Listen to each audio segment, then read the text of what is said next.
व्यर्थ खर्च आणि वेळ वाचवायचे असतील ना, तर हे नक्की करा. काय तर पुढे सांगते. अहोंसाठी आणि आरूसाठी नाही, ते मी अंडे उकडून घेतले. या बरणीमध्ये लाल तिखट आणि मीठ मिक्स करून ठेवलेलं आहे. त्यामुळे नेहमी ना मसाल्याच्या डब्याला आणि मिठाच्या बरणीला हात लावावा लागत नाही.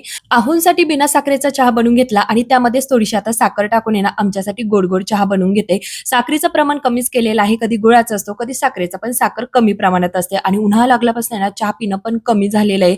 पण खूप दिवस झाले चहाच पिला नव्हता. म्हटलं थोडा आपण पण पिऊया. सध्या आम्ही ब्लिंकिटचा जास्तच वापर करायला लागलेलो आहोत बरं का. खरं सांगू, बाहेर जाऊन सामान आणायचं म्हटलं की वेळही जातो आणि खर्च सुद्धा जास्त होतो. त्यापेक्षा घरात बसल्या-बसल्या ऑर्डर करायची, काही मिनिटांमध्ये सामान दारात असतं. तुम्ही सुद्धा वापरता का नाही ब्लिंकिट? नक्की कमेंट करून सांगा. आज उठायला जरा उशीर झालेला होता, त्यामुळे ना आज टिफिन मी दुपारी देणार आहे. त्यामुळे पटकन इथे भाज्यांना फोडणी देऊन घेतली आणि या लीडचा वापर मात्र मी खूपच जास्त करते. सकाळी-सकाळी माझे ना सोप संपलेले होते. असं मी आहोंना सांगतच होते. तेवढ्यात आहे ना लगेच आरूचं चालू झालं, की आज आपण मस्त संध्याकाळी ना डीमार्टला जाऊया. आता डीमार्टला गेल्यानंतर किती व्यर्थ खर्च होतो ना, हे काही सांगायची गरजच नाहीये. म्हणूनच व्यर्थ खर्च आणि वेळ हे दोघे वाचवायचे असतील ना, तर नक्की ब्लिंकिटचा वापर करा.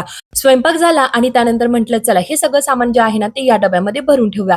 तर या डब्यामध्येच मी माझे सगळे सोप, त्याचबरोबर आहे ना, जे काही घसणी वगैरे असतात, किरकोळ सामान, तर ते सगळं ठेवत असते. डेटॉलच्या सोप बरोबर हे छोटंसं जॉयचं जेल भेटलेलं आहे. अशा छोट्या-छोट्या वस्तू वापरायला मला तर खरंच खूपच आवडतं. सगळं सामान मी या डब्यामध्ये भरून ठेवलं. तर भेटूया पुढच्या व्हिडिओसोबत. Bye bye.